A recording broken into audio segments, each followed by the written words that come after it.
The vanishing village of Anjikuni, the chilling mystery of the vanishing village of Anjikuni, is one of the most strange and unsettling disappearances in history. Imagine an entire village of men, women, and children vanishing without a trace, leaving behind no clues, no signs of struggle, and no explanation. This isn't a legend or a folk tale. This is a real-life event that has shocked investigators for nearly a century.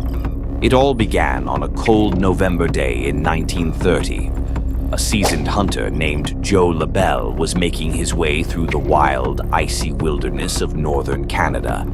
LaBelle was familiar with the area and knew about the Inuit village near Anjikuni Lake.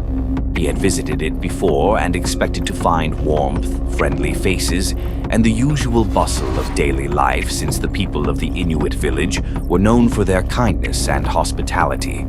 But this time something was wrong. Very wrong. As he approached the village, a creepy quiet hung in the air.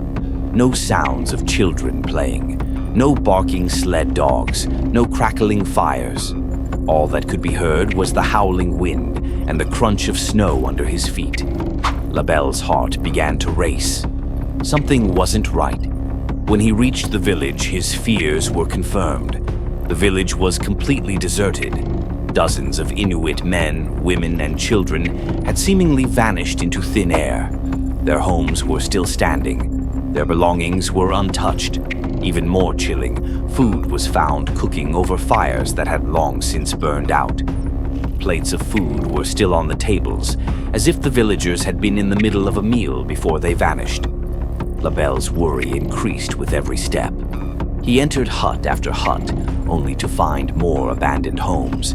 Clothes were left hanging, weapons and tools were in place, and supplies were fully stocked. It was as if everyone had left in a sudden, frantic hurry. But where did they go and why? His heart sank when he reached the sled dog area. Several sled dogs, crucial for survival in this harsh environment, had been tied up and left to starve. The dogs' frozen bodies lay still in the snow, a haunting, chilling sight that made LaBelle shiver. It made no sense. The Inuit people valued their dogs. They'd never leave them behind like this. But what LaBelle discovered next was even more unsettling. Near the edge of the village, he found the graveyard. Some of the graves had been dug up and empty. The bodies of the dead were gone. The Inuit people have deep respect for their burial sites, so the idea that someone would disturb these graves was unthinkable. What or who would do something like this? With fear gripping his heart, Joe LaBelle knew he had to act. He quickly left the village and made his way to the nearest telegraph station.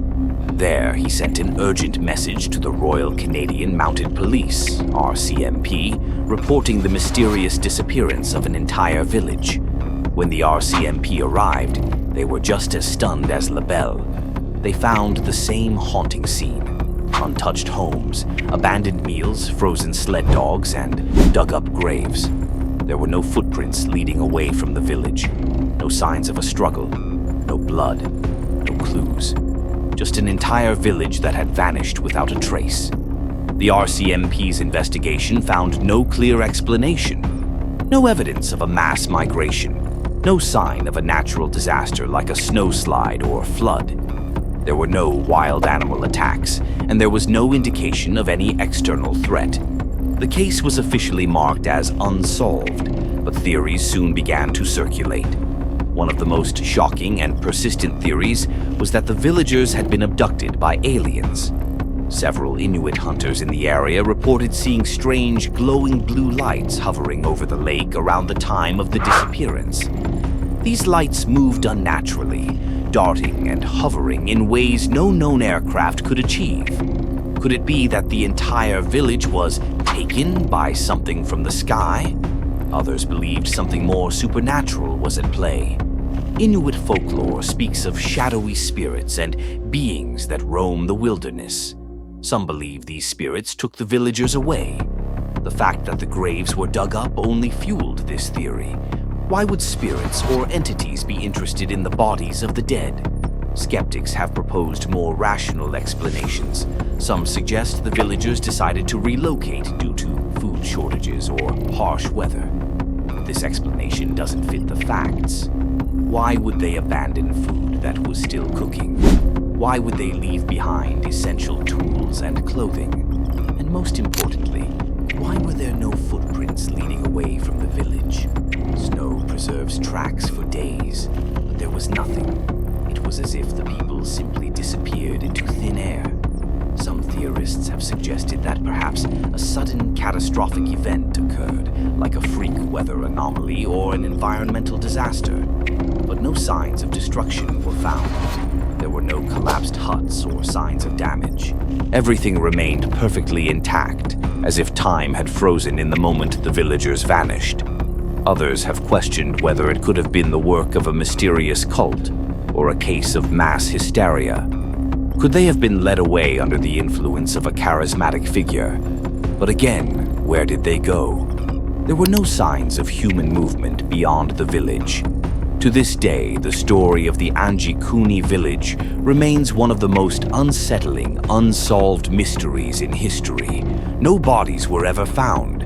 No villagers were ever seen again. No one knows what happened that fateful day in 1930. Were they taken by aliens claimed by spirits? Was it a sudden natural disaster? Or was it something even more chilling that we've yet to understand? The mystery of Anjikuni Village remains unsolved.